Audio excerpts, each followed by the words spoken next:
इस वक्त हमारे साथ में मौजूद हैं मुख्य चिकित्सा अधीक्षक अनिल निगम जी। सर, जिस तरीके से कोरोना महामारी के बाद में बर्ड फ्लू जैसी एक महामारी फैल रही है, वो किस तरीके की बीमारी है और किस तरीके की तैयारियां की गई हैं अस्पतालों में? बर्ड फ्लू और फ्लू की तरह ही है, लेकिन ये इसका वायरस जो है वो दूसरे तरीके का होता है, जो N5N1 H5N1 का है। और ये अभी तक मानव में बहुत ही कम होता है, लेकिन कुछ केसेस मैक्सिको में 1997 में पाए गए थे। उसके बाद से इसमें मानव में केसेस बहुत कम है, लेकिन अगर हो जाता है तो उसमें मार्टलिटी 60% है, जो कि बहुत ज़्यादा है। इसलिए हम लोग को हमेशा सचेत रहना पड़ता है कि बर्ड फ्लू जो है आदमियों में कहीं ट्रांसमिट ना हो जाए। जैसे कोविड का वायरस ब्रिटेन में रूप बदल के और इन्फेक्टिव हो गया है, उसी तरीके से बर्ड फ्लू का वायरस भी किसी भी समय म्यूटेट होकर के आदमियों को इन्फेक्ट कर सकता है। इसलिए हम लोग इसके लिए बचाव के लिए और इसीलिए इनकी कलिंग करते हैं। और जो लोग पोल्ट्री फार्म या जो मीट वाले होते हैं, जो मुर्गा काटते वगैरह हैं, तो उनको स्पेशल प्रिकॉशन लेने की सलाह दे रहे हैं। अगर सर बचाव की बात करी जाए तो किस तरीके का बचाव आम जनमानस में लोगों को करना चाहिए?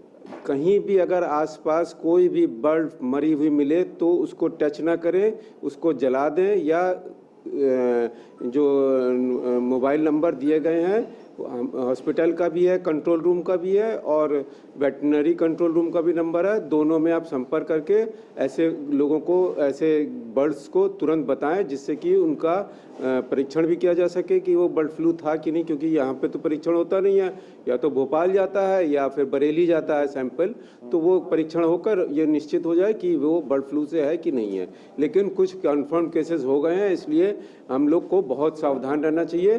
और थोड़े अगर मीट सारे जो चिकन वगैरह अगर खाएं तो प्रॉपरली कुक्ड हो, एग भी प्रॉपरली कुक्ड हो, अदरवाइज फैलने के चांसेस रहते हैं। कानपुर में किसी तरीके के केस पाए गए हैं किसी ह्यूमन में? नहीं, अभी ह्यूमन केसेस नहीं पाए गए हैं, लेकिन हमारे यहाँ इसकी दवाइयाँ उपलब्ध हैं और जो इसमें इफेक्टिव हैं। लेकिन अगर जल्दी से जल्दी आ जाएगा 2-3 दिन के अंदर तो दवा ज़्यादा इफेक्टिव है। अगर थोड़ा देर से आता है तो इफेक्टिवनेस कम होती है, मॉर्टेलिटी बढ़ती चली जाती है। लक्षण इसके जैसे सारे फ्लूस के हैं, वैसे ही बर्ड फ्लू के भी लक्षण हैं, खांसी, जुकाम, बुखार, सांस लेने में दिक्कत।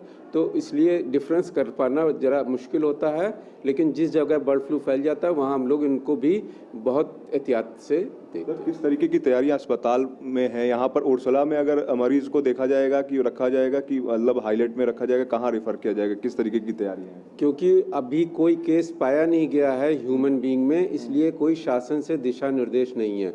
फिर भी जो आइसोलेशन वार्ड है वो हम लोगों का सेपरेट है, और उसके अलावा जो इसमें इफेक्टिव मेडिसिन है वो भी हमारे अस्पताल में उपलब्ध है, टैमीफ्लू हॉस्पिटल में। अगर सर नॉर्मली अगर किसी को इस तरीके का लक्षण पता चलता है तो उसे सबसे पहले क्या घर पे कोई दवा, किस तरीके की दवा लेनी चाहिए कि सीधे अस्पताल पहुंचने से पहले कोई प्रिकॉशन वो ले ले, दवा ले ले? क्योंकि ह्यूमन बीइंग में अभी कोई केसेस नहीं रिपोर्टेड है और हमारे यहाँ जांच की भी सुविधा नहीं है। सिर्फ लक्षण के आधार पर उसको आइसोलेट कर सकते हैं, और फिर उसका अगर सैंपल वगैरह है तो वो नॉर्मली RT-PCR टेस्ट होता है, तो वो वहाँ लखनऊ या भोपाल जाएगा सैंपल जाँच के लिए।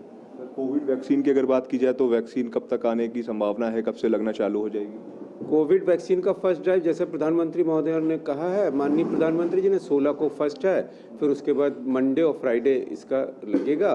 इतने दिनों में मेरे ख्याल से सारे स्वास्थ्य कर्मचारी लोग कवर हो जाएंगे, फिर उसके बाद गवर्नमेंट की जैसी दिशा निर्देश आएंगे वैसा काम होगा। हमारे साथ में अनिल निगम जी, जिन्होंने बताया कि बर्ड फ्लू फैल रहा है, उसके लिए अस्पताल भी तैयारियां शुरू कर दी हैं। और सबसे पहली चीज़ ये है कि बचाव, और अपने घर पे बचाव के लिए आप मीट को अवॉइड करिए और आप अंडों को अवॉइड करिए, और साथ में अपने सेहत का ध्यान खुद रखिए। आसपास में अगर किसी तरीके से कोई पक्षी मरा हुआ पाया जाता है तो सबसे पहले उसकी सूचना कीजिए।